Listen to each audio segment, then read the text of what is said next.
So,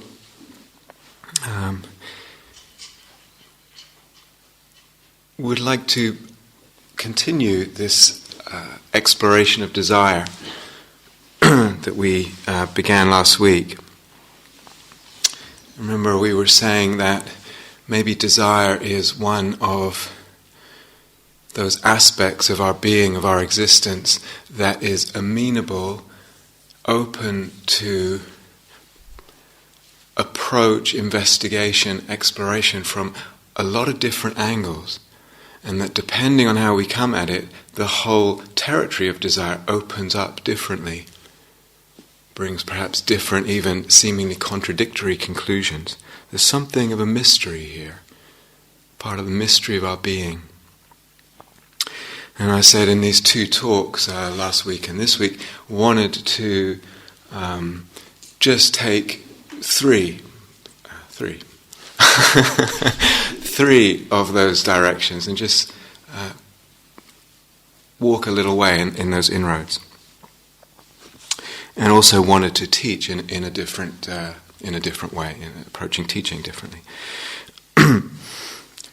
And very much not disseminate conclusions, but rather open things up, stimulate questioning, inquiry, an opening up of view. That's really of views. That's really the intention here.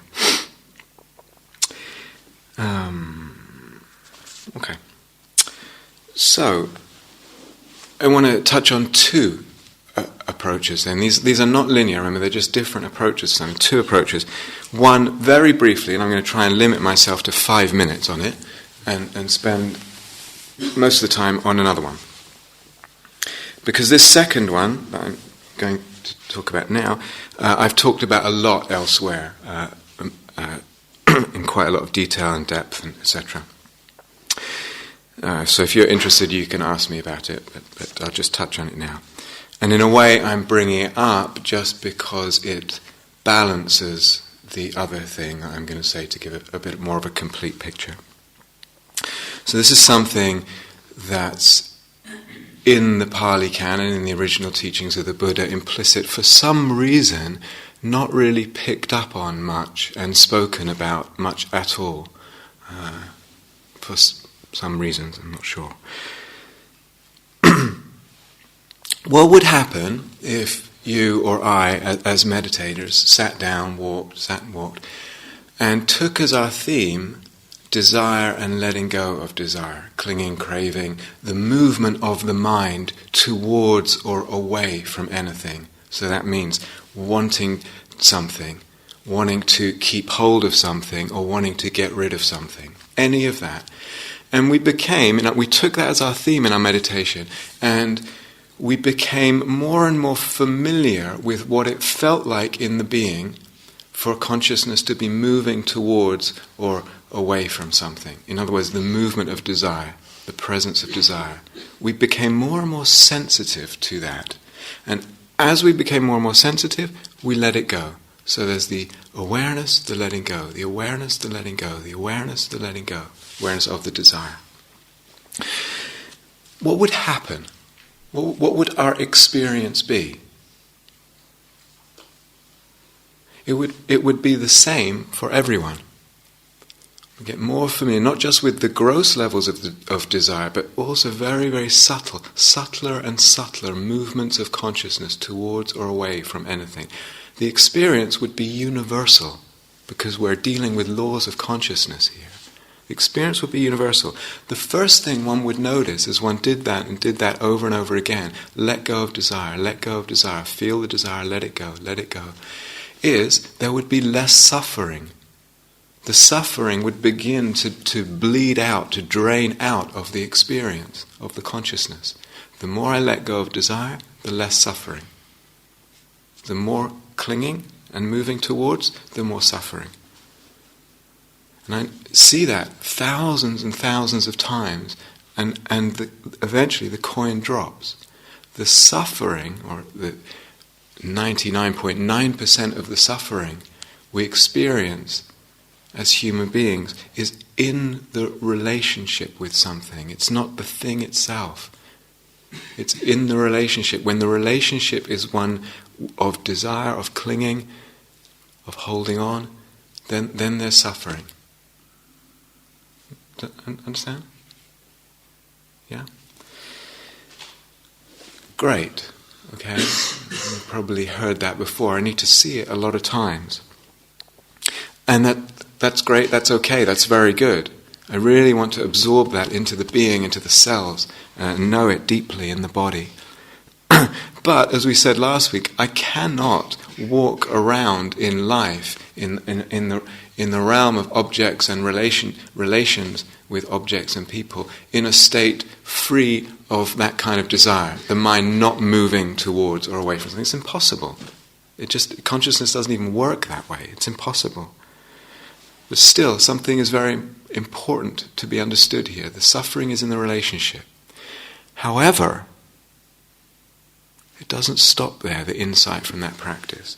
If I kept doing that, if you kept doing that, this is my thread, this is my avenue in practice, this is why I'm exploring, kept doing that, what else would happen? Yeah, let go of desire, less suffering, for sure. As I keep doing it, I'll notice other interesting things happen. Other interesting ways the perception experience opens up.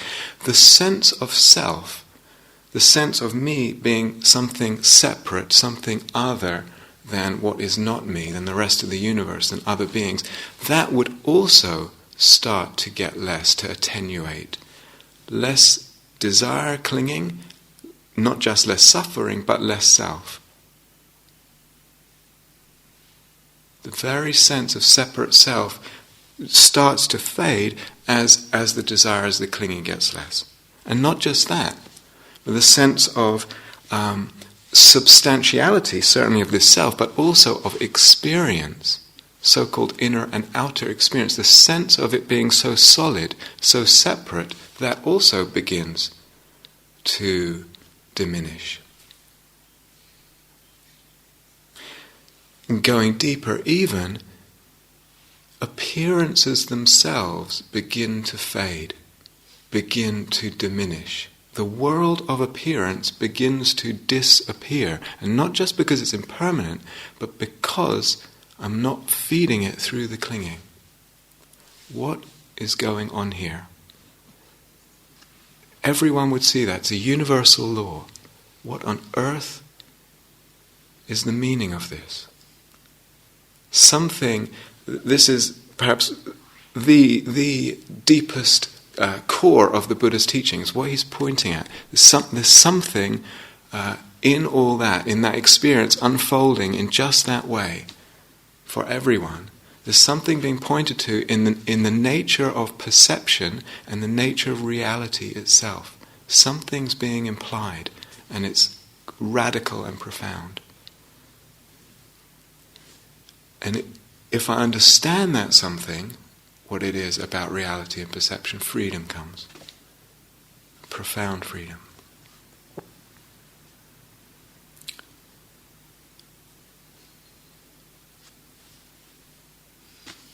End of part 2. Okay. So if that piques your interest, you can ask me about it. Part 3, quite different. Let's enter into a fantasy together, okay? The fantasy is, I'm a research scientist, okay? And so are you. And we are research scientists into, our subject is consciousness. Our subject is meditation, is existence, and also is desire, okay? So here I am, a research scientist, and in my recent research, I have come across some puzzling results, and I want to share these puzzling results with you. Okay? And I want to do it also in a slightly different way, in the sense of kind of presenting sort of case studies. It will make sense as I go through it.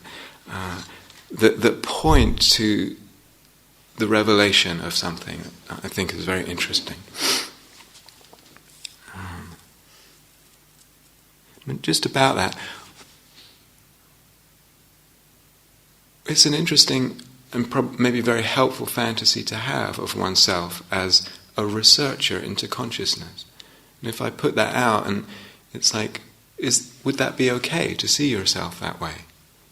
And how would that be different from sitting down to meditation and trying to do it right, or just doing whatever it is? And why can we not see ourselves that way? Not as any kind of ultimate reality or only view, but might be something lovely to play with that opens things up. Anyway, so in this fantasy, I can't remember when it was, somewhere between 1 year and 2 years ago, I was meditating in the evening in my room, and there had been quite a lot of, what should I call it, difficult Gaia House politics going on behind the scenes. And a lot of people were involved, and a lot of people were not very happy. It doesn't matter what it was, I can't actually quite remember, to be honest.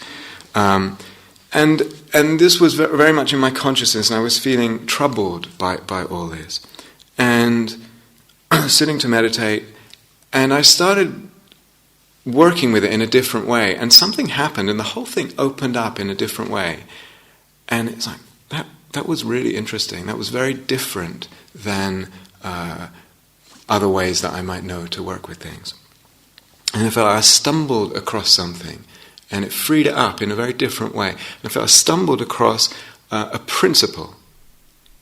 So then I began to explore it, working with students and with yogis in interviews. So I can't actually remember the details of the first instance with myself. So I'm going to share and hopefully explain what all this is through case studies, so to speak. So I was speaking in a phone interview with a woman who'd done quite a bit of practice, and experimenting with this. I mean, she didn't know it was coming, but experimenting with this. She had been the day before in a bank, and some kind of interaction in the bank, and she had felt like she was really mistreated in this interaction in the bank. And there was a lot of hassle and a lot of frustration, and it was quite difficult. She was in a lot of turmoil, feeling quite hurt by the whole thing. And she said, no one said sorry. This went on, and they said this, and this happened, and no one said sorry to me. And it was really quite painful for her still the next day. Now, something like that, of course, as meditators, and she an experienced meditator, could be approached in a lot of different ways. And a very obvious one is like, well, can we bring metta? Can we bring loving kindness to bear? And maybe the loving kindness towards oneself and towards those in the bank and the bank manager, etc. And that can really soften and heal, open the heart, and the perspective changes, the situation, the sense of the situation changes. Would be one option.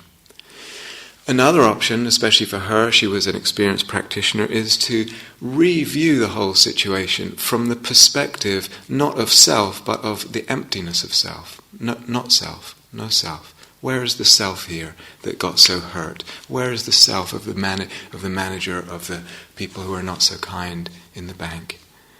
And that looking in terms of the emptiness of self can also dissolve and open up and heal something. That would have been another possibility. Another possibility in the whole range that we have as practitioners is to explore the feelings that come up. In her case, and she was sharing, we did explore this a little bit, the helplessness. She felt very helpless in that situation. She felt not taken seriously and disrespected, not respected. And this touched something quite deep in her that was painful. And then with those feelings, very possible, very beautiful and skillful, to be with the hurt little girl inside, the one who feels helpless, and be with her, hold her pain in compassion, in warmth, in love, and in caring. Very beautiful, very skillful way of working, all of these. But we didn't. We did something else. And I asked her,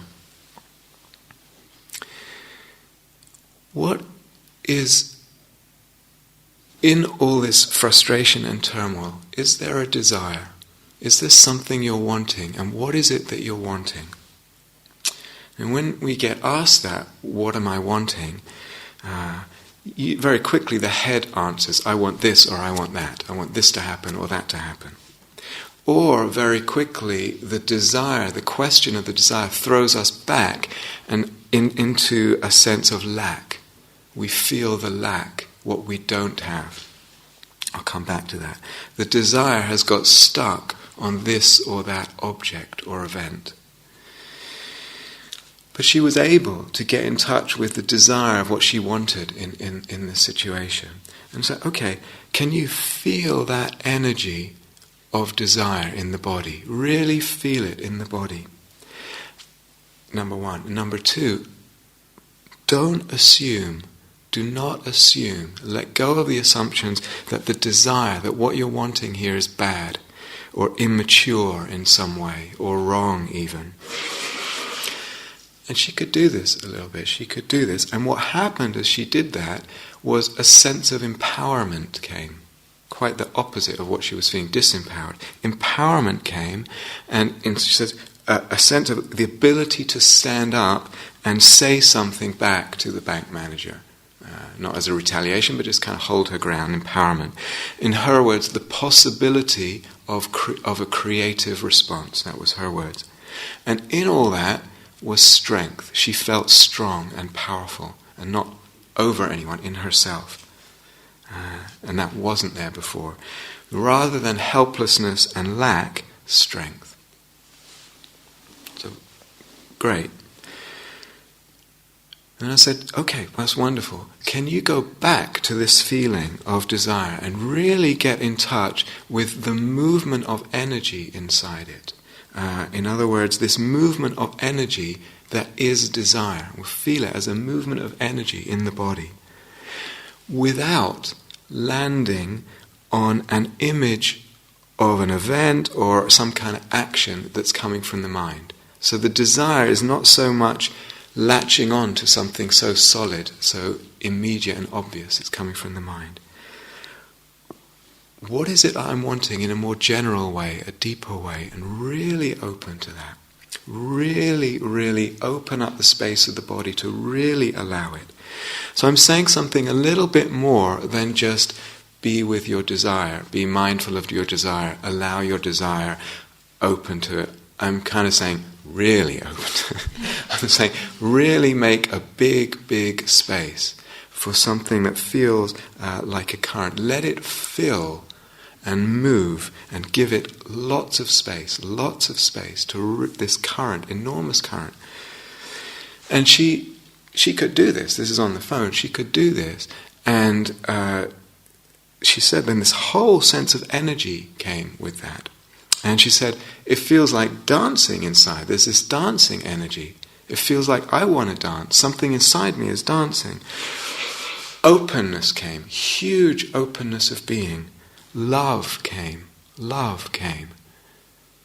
She was inundated, saturated with love, totally inside and out. And that, incidentally, was one of the original answers to the question when I asked her, what are you wanting? That was the deeper level of an answer. No lack at all, but abundance. Not lack, but abundance. Going from a strong sense of state of lack to a strong sense of abundance. This is interesting. What is going on here? This doesn't quite fit the classical map. So another example, I was working not on the phone, in face-to-face with another woman, and she had recently started a new relationship, and her new boyfriend was living in California, unfortunately. So he'd been over here for a while, and then he moved back to California, and there was a separation, but she was getting ready to go over to visit. But it was all very new. She came in for an interview and said, I need to talk about craving. I'm craving, and it feels like that's painful. It feels like there's a contraction, and also there's fear of loss. The beginning of a relationship, not sure how it's going to work out. There's a fear of loss and a fear that it won't work out. Okay, so we could look at all that from a classical Dharma perspective, and we did a little bit, we talked about it. And let's kind of look at craving from the classical viewpoint. Craving involves what I would call hype. Do you know what I mean when I say hype?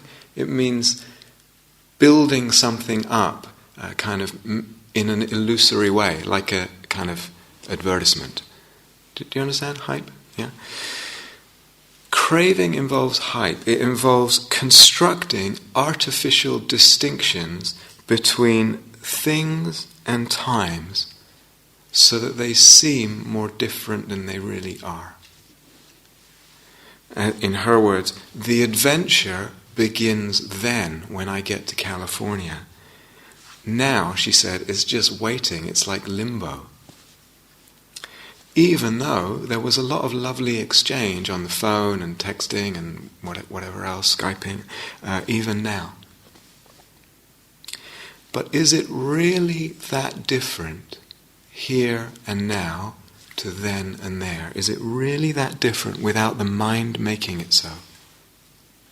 Or is the mind the master painter, the master magician, colouring things?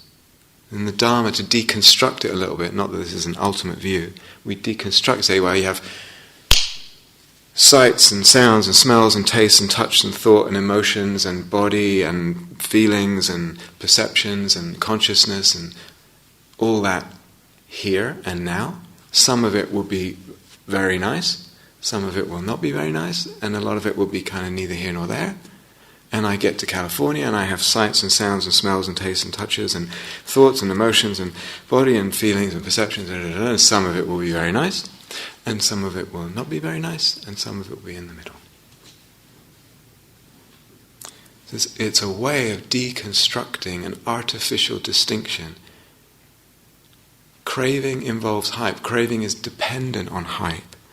Less hype, less craving. Less craving, less hype.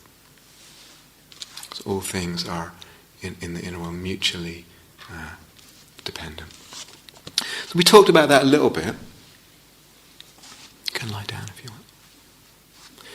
want. We talked about that a little bit. But then I asked her, what are you wanting? What are you wanting here? You're talking about craving. What are you wanting? And she said, him. It's like, what a dumb question. Him. It's like it's hard to see deeper than that, hard to see it's more than that. And so it's just kind of probing her a little bit. So, well, she said, I love that I can say anything and that I'm listened to. And that was a new thing for her, very lovely. I love that I can say anything I'm listened to. And then pushing that a little bit further, what are you wanting? And she said, and she laid it out, she said, with some reflection, I want the opening of the heart. Felt like something was opening and she wanted that opening of the heart. I want the expression. I want the connection, the sense of being received. And I want to love. So all those four things, she said that's what she wanted. So in that, the what I'm wanting has gone to a deeper level, less so much landing on a specific, a limited object. It's gone to something deeper. And so can you hold that and feel what that wanting feels like? Feel what the desire feels like. And she said, whoa, it feels like this current inside when she let herself be with it. And I said, can you let it really fill the body, really allow it, feel it, just as we said before. And she said, actually, this current feels deeper and more powerful than what I'm used to experiencing. And her sense of self was changing with it. Also, than what I usually take or feel myself to be. So it was pushing at her sense of self, expanding something. And actually, we stayed with it a little bit. And she began to feel, she was opening to this deep, strong current inside. Her self-boundaries, the boundaries of the self, I end here and the rest of the world starts there, that was beginning to dissolve. Something was beginning to dissolve and expand in terms of the sense of self. there was an expansion of the sense of being. That was actually quite scary for her, and there was some resistance and some kind of counter-contraction. And I was like, what are you afraid of here? What's the fear of? To go slowly. And she said, I'm afraid of losing myself, of disappearing. Actually, what happened is we ran out of time in the interview at that point. But in theory, possible then to bring compassion to the self that is resistant, the self that's feeling that fear, and it's okay. Gradually, we learn that we can really let go in that expansion of self, whether it's in meditation, whether it's through this priceless and precious experience can open for human beings. The sense of the self just expanding beyond what we take it usually to be. So precious. We can play our edges here. And eventually, and whether this is slow or fast, eventually we're able to allow that expansion of the sense of self. And with it, a whole new sense of self. And in this case, a whole new sense of self and life force comes, if it's through this desire thing. Strength and openness and independence. In other words, a feeling of fullness that's not fulfillment, that's not dependent on the object of desire being there. Fulfilled to a great extent by the life force opening something, by the deep desire flowing.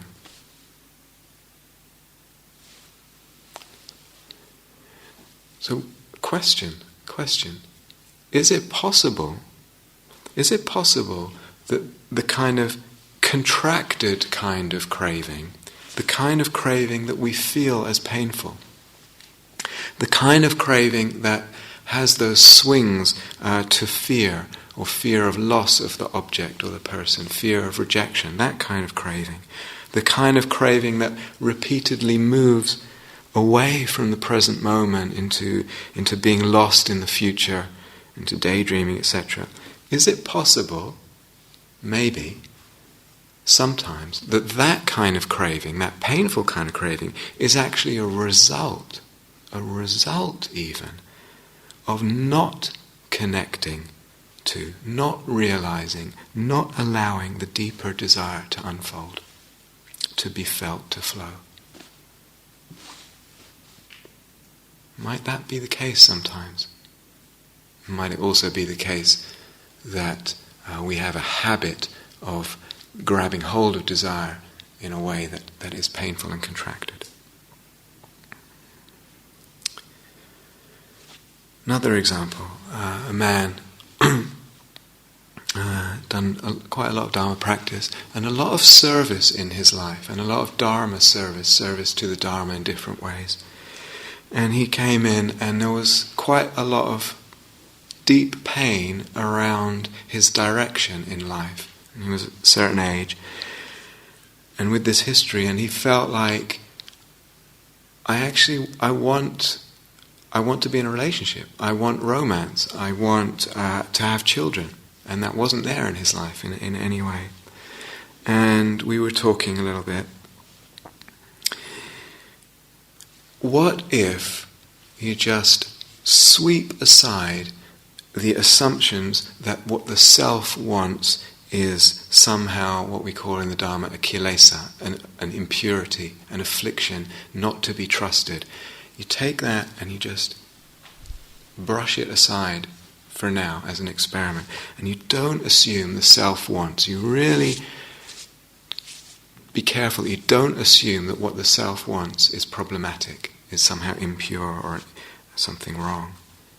You wipe these assumptions, actually Dharma assumptions perhaps, off the table and assume instead that maybe any movement of my movement of desire or aversion, maybe that's kind of like a plant moving towards the sun. It's that word phototropic.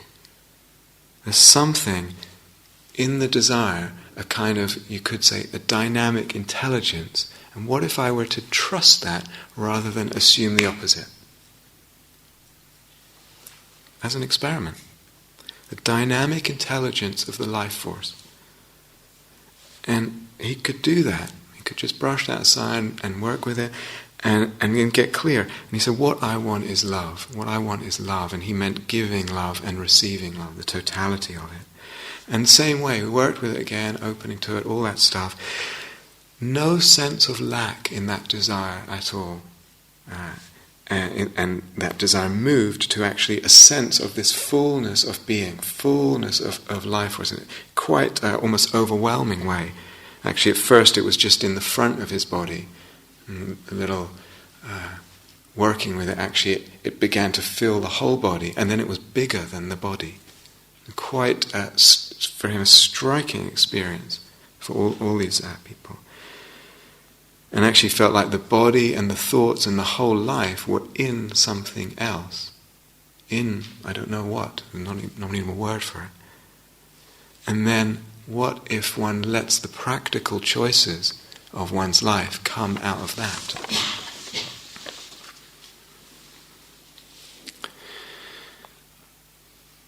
Another example. Another person also who'd done a lot of practice over a lot of years, and in recent years has been exploring a shamanic tradition and practicing in a shamanic tradition. And he was encountering in his practices qualities in himself coming up, like curiosity, like wonder, like excitement, beautiful qualities. And he also noticed that these things would come up, and he would kind of squash them. He was suspicious of them. He kept the lid on them. He contracted around them. He noticed that. And he said, because of past trauma, my past, when I was a child, I'm repressing that energy. I'm holding it back and I'm constraining it, and there's fear of it. And he said, I feel like I was told when I was very young in the family, he was told, you are too much. You're too much.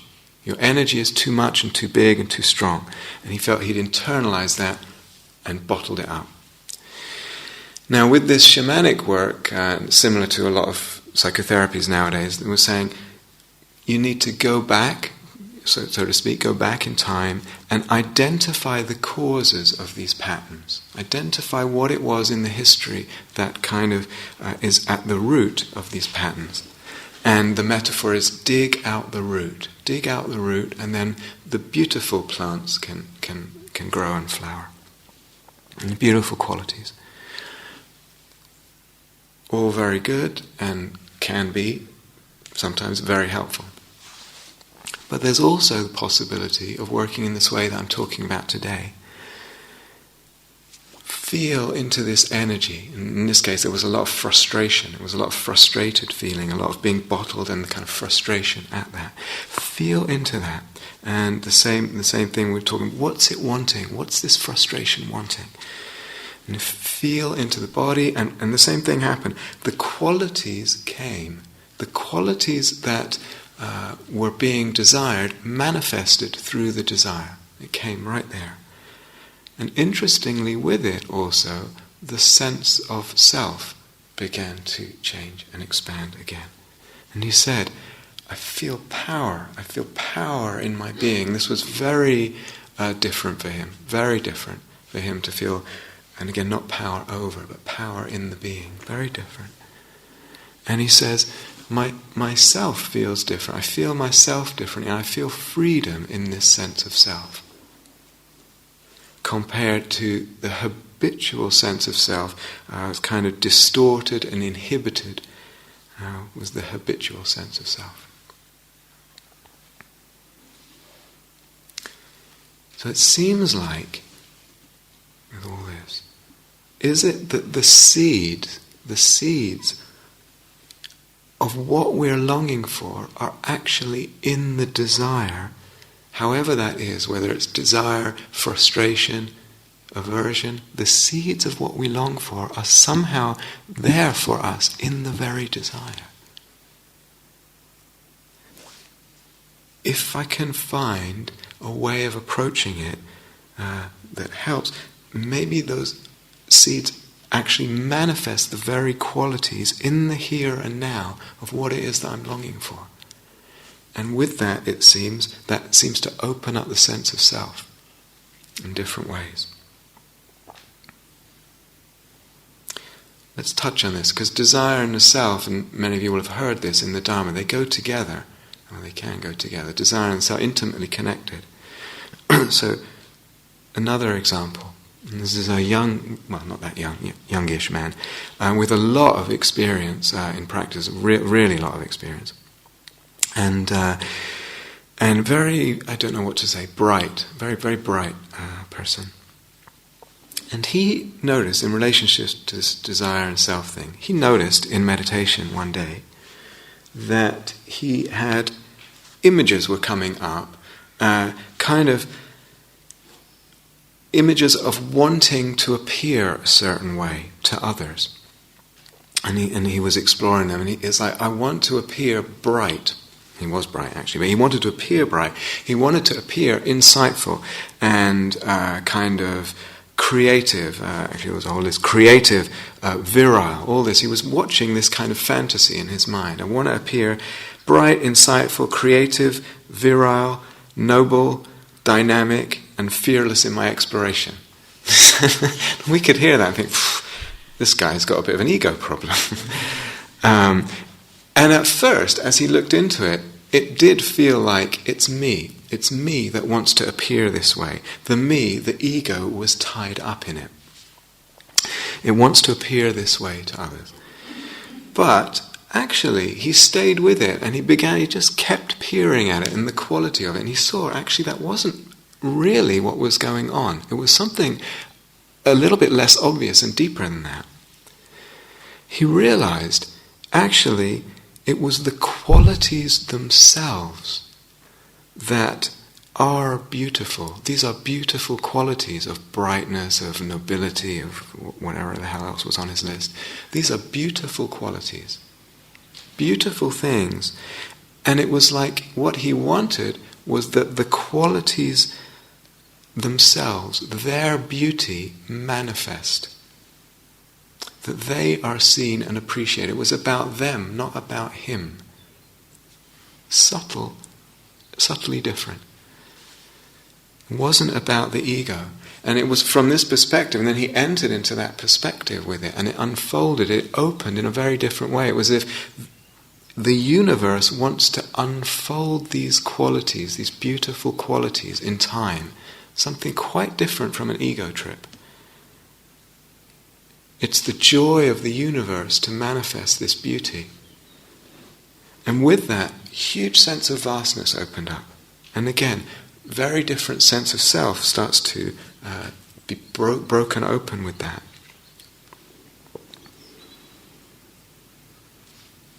Not me, not mine, these qualities. They are the universe's somehow. And actually that, with him, went to an even deeper level of emptiness beyond that too. It could slip back into the ego, for sure. But actually, you can open it up again. He could open it up again and look differently. So maybe we also have to be careful with some assumptions, because we assume that desire comes from the self, from the ego. And in Dharma, we also assume that desire leads to the self, builds the self and the ego. Maybe we let some desires as okay, like the desire to be compassionate, that's an okay desire. Maybe that doesn't lead to self. Maybe it's not so simple.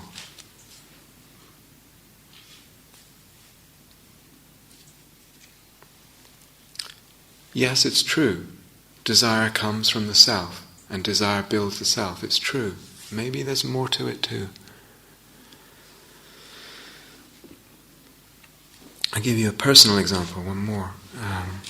In the last, 3, 4 years, I'm not quite sure, I've been studying a lot, much more than I ever have before in my sort of years of practice, much more, and all kinds of different things. One of the sort of threads I've been studying is modern physics, and there's a reason for that. It's because a lot of the discoveries in 20th century physics and beyond, with quantum mechanics and relativity, they point very deeply and profoundly in very similar conclusions to the Buddhist teachings of profound teachings of emptiness.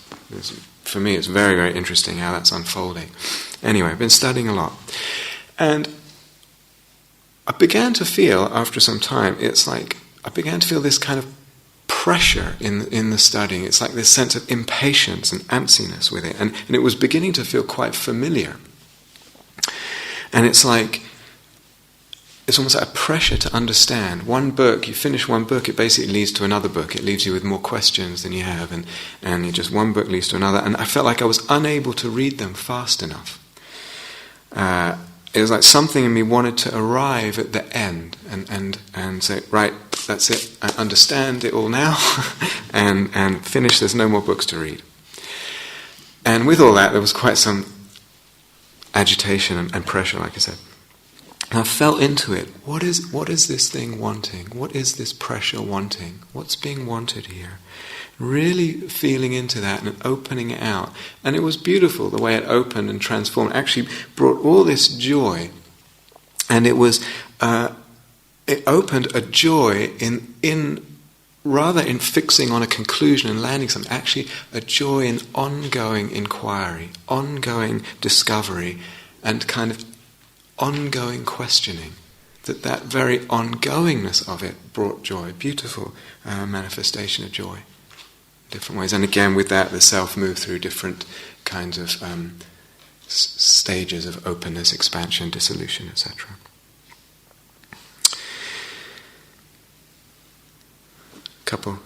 Two more short examples. A woman with a sister who she was quite worried about over quite a long period of time. And the sister had all kinds of difficulties, financial and otherwise, and relational and all kinds of things. And really wasn't meeting them very well, wasn't responding, dealing with them, getting quite depressed, and etc. And this person I was working with on the phone, quite worried in an ongoing way about her sister, and a lot of torment, a lot of deep pain with it. And similar thing. Can you feel what you're wanting for her, and really feel into it? And same process. And what came was a tenderness came back, a tenderness and trust came back, which wasn't there before. There was a trust in something unfolding. Love and peace came back. Peace came back into the loving. What's the difference between compassion and worry? Compassion has peace in it and has well-being in it. It's different than worry. And she felt she reconnected and reaccessed her strength, her self, her sanity, her spaciousness through the desire. What are you wanting for her, for your sister? Another situation, all these are slightly different and they shed slightly different light on what's going on. This is quite interesting too. There was a woman who, she was saying in a phone interview, I feel this resistance to life. I just feel this ongoing resistance to life. And it was quite strong and quite agitating. I was like, what do you mean? Can you fill that out for me? And she said, I feel resistant to others' suffering, to the suffering in the world. Now, I asked her, what is that resistance wanting? This resistance to being impinged on by others' suffering. What is it wanting? And she felt into it in the same thing. What's interesting about this is we might think that kind of resistance wants to be unhassled by it all. All the suffering in the world, others and their problems. I want to be unhassled. I don't want to have anything impinge on me that might upset me. What was very interesting was when she went into that very resistance, opened to it, asked what it was wanting, explored it, what it actually wanted was the very opposite, the complete opposite. Actually, it wanted to open, to engage, to meet life. And in feeling in again to that desire that was wrapped up there, was like seeded in that aversion and that resistance. Seeded in that was this desire to opening to that, brought this huge openness. And the resistance to life, the sense of resistance to life just dissolved.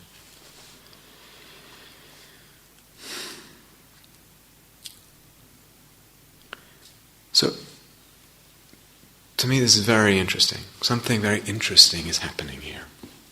And you can try this. I hope you do. You can try it. What would it be to try it? Just got a pain in my body. And try the same thing. Something very mundane even. With all these people, these case studies, it was quite a remarkable experience. It was quite a wow experience, which is great and wonderful, and it's nice that people have that. But actually, what's maybe more remarkable is a principle to be understood here. Because what on earth is going on, and why is this happening? It doesn't quite fit. It does not quite fit.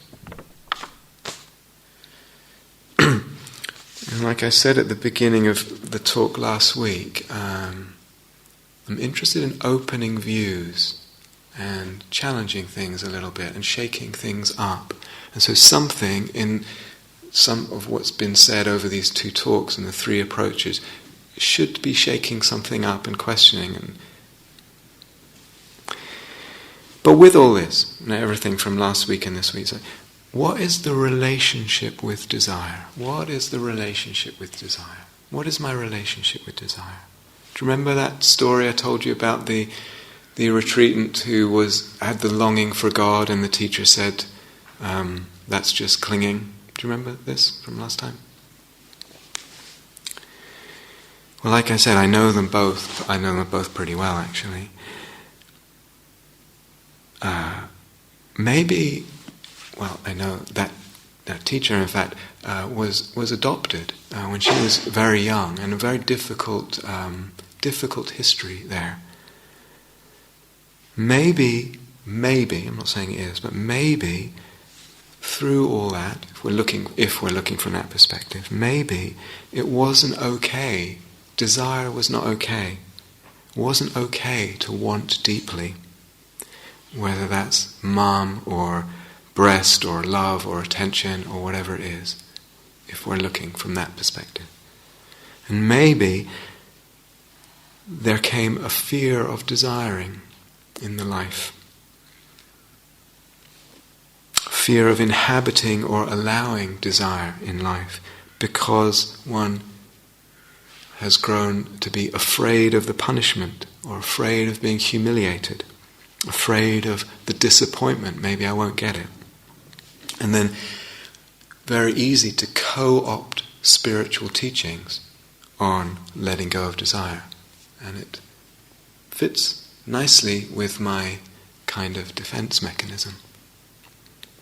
But of course later in life with Dharma practice, with psychotherapy and meditation, etc., one can actually if this is the case, one can actually re-experience that kind of frustration, etc., and re-experience perhaps this very primal level of desire, and see that it's okay.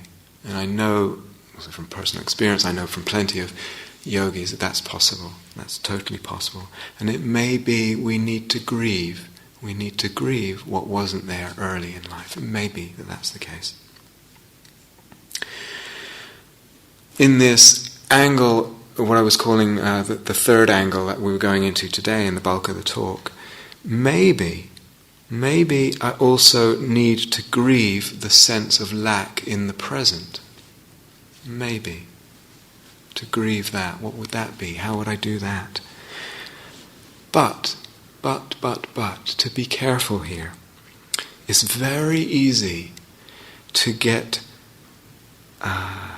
in regards to desire, to get stuck in this sense of lack. Desire and lack go together. But if I get stuck in the lack, then desire, my experience of desire, ends up always being just about ends up always being a painful experience of lack. It's got stuck in that. So maybe I need to grieve, but be careful, be open.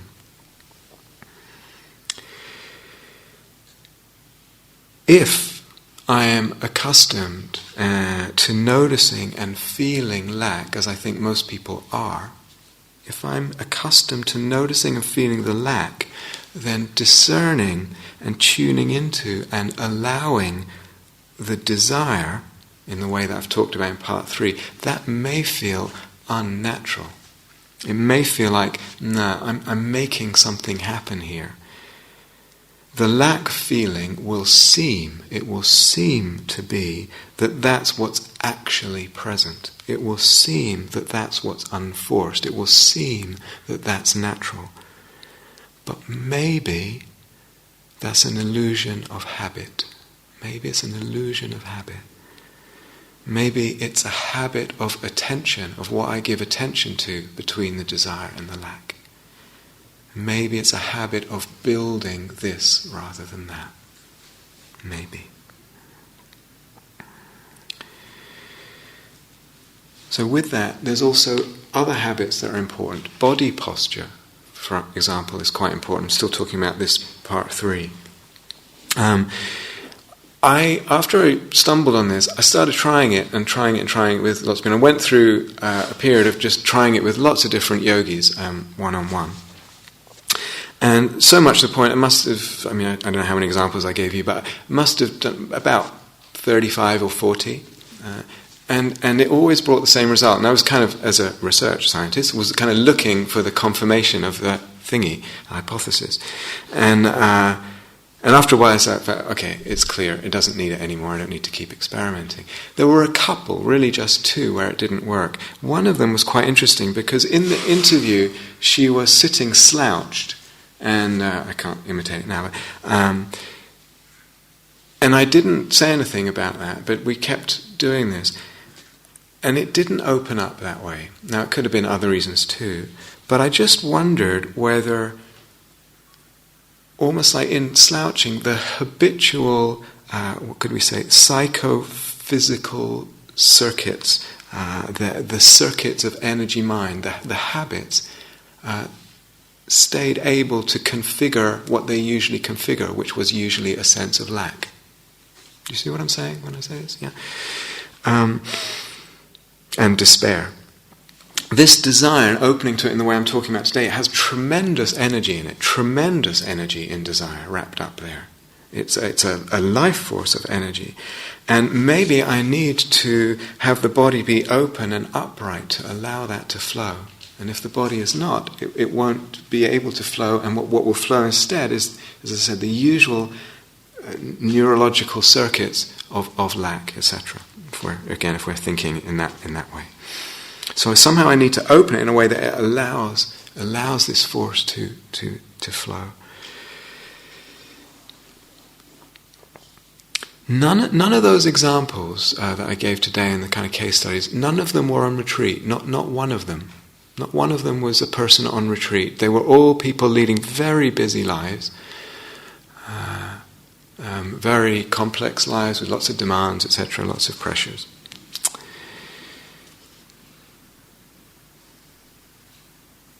Lack, let's go back to this lack and desire thing. Lack and desire are usually intertwined. Usually we get frightened of desire because of the lack, the feeling of lack, because of the pain of the feeling of lack that's mixed in this intertwining. So, would it be possible to differentiate the two, the desire and the lack? Maybe that needs a subtle attention. I don't know. Like I said, the people were not on retreat. It wasn't like they were coming out of a lot of hardcore mindfulness and stillness and silence. That wasn't the case. But maybe a certain subtlety is needed of attention to open it up. Maybe both the lack and the desire need exploring. Maybe. It may be, as I said, that I need to feel the lack first if I'm trying this third approach. Maybe I need to feel the lack first, recognize that that's there. before I can open to the desire and explore it. But I wouldn't even assume that. I wouldn't assume that. So you have habits of attention and habits of building. I might even have habits of assumption. I wouldn't even assume that. It may be the case, it may not be the case. So I'm not sure what's needed to be able to do this third approach. What's needed that you could just go and take it and play with it for yourself and discover and open things. Maybe all that, what I've just said. Maybe, and I'm guessing, I think also true, a certain meditative facility with the emotional life, that one's able to work with the emotions in meditation, with mindfulness, in different ways. Maybe, I don't know, do I need to have previous, in what I was calling part 2, previous experience being able to let go of desire? Maybe. I need to be able to feel desire. I need to be able to know that desire is there. Maybe I need some facility with desire in the heart and be able to work with it. Maybe I need to feel, probably true, I need to feel safe having desire, and also maybe safe letting it go. So I don't know, I'm not sure what's needed as a kind of background. I know for sure it's not true that it always needs to be guided one-on-one with a teacher. That's not true. Because I did it on my own, and actually, unfortunately, just one person of all these people I've done it with has come back to me and said, I did that on my own. I took that, and you know that thing we did, I did it again. And there's reasons for that, but I don't think it needs a teacher. I'm just wondering what it needs.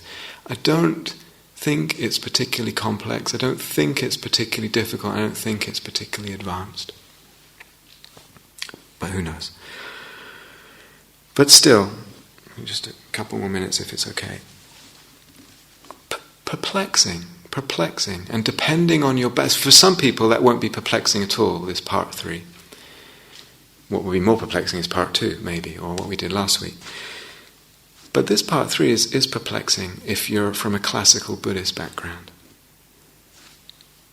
Like I say, I'm not going to make any conclusions. I'm not doing that this talk or last talk. I can hint in certain directions or point. We might have to look in Vajrayana, in Tantric Buddhism. There's a deity, a female, a goddess from the Guhya Samaja Tantra. And her mantra is Ragarati. Her name is Pandravasini, but her mantra is Ragarati. That means something like, she who delights in desire. She who delights in desire. Her realm is the realm of inner warmth and inner fire. She's a manifestation of Tara, if you're familiar with this stuff. We could just slap, we said part 3, just, oh yeah, that's just Tantra. Maybe there's some connections there, I'm not sure it's quite that easy. But in the Jewish Kabbalah, in the mystical tradition of Judaism, an ancient mystical tradition, we need to dare to extract the sparks of divinity, even and especially from those states of mind that seem completely removed from God. This desire, this aversion, this frustration seems the last place we would find that's bottled up in self and all that. We need to dare to extract the sparks of divinity, even and especially from those states of mind that seem completely removed from God. Different language. Nietzsche said, ultimately, one loves one's desires and not that which is desired.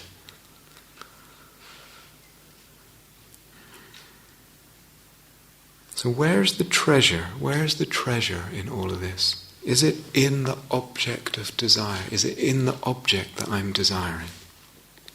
Or is it in the opening that comes from the movement of the desire? It's what the desire opens as it moves through me. We have a very deeply ingrained habit to keep expecting this object or that object to give me fulfillment, even after we've experienced something like the second angle that I was giving today, or the third angle. That habit is probably still going to be there. So it's part of delusion.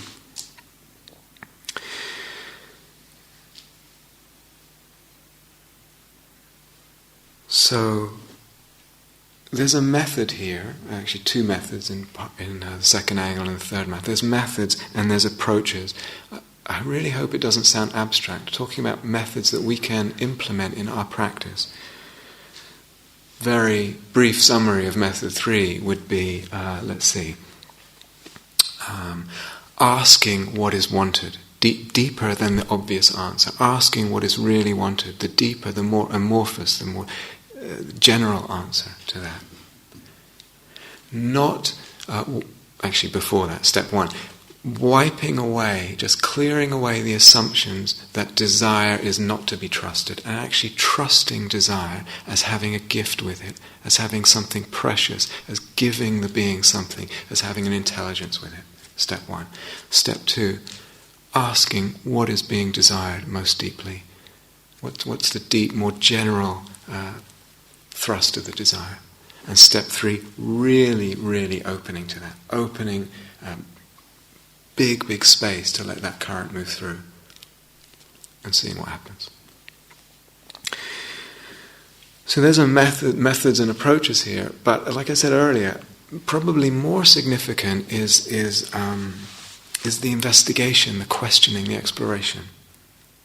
So I hope that some seeds can be planted. Maybe not for now, and that would be fine. Maybe for another time, another period in your practice. There's a lot in these two talks. There's a lot of stuff. Actually, there's a lot. We covered a lot. I don't know, depending on your background, where it will land for you. Maybe it's uncomfortable. Maybe it's disconcerting. Some of it. Maybe it's puzzling. Maybe it's exciting. I don't know. Something should have been stretched, challenged, surprised. Something should be new in what's said, I would imagine. I'd be very surprised if not. But it's interesting, and going right back to the thing that I said right at the beginning of the first of these two talks, when we inquire, and what is our relationship with inquiry? Because oftentimes we're holding ourselves back and holding the inquiry back, and we want to find certain answers. I want to conclude this or that. This is what I want the truth to be. This is what I want the Buddha to have said. How free, how open can the inquiry be? First step to start with something like that is, what do I want to conclude? What is it that I'm wanting the answer to be? And just to be aware of that.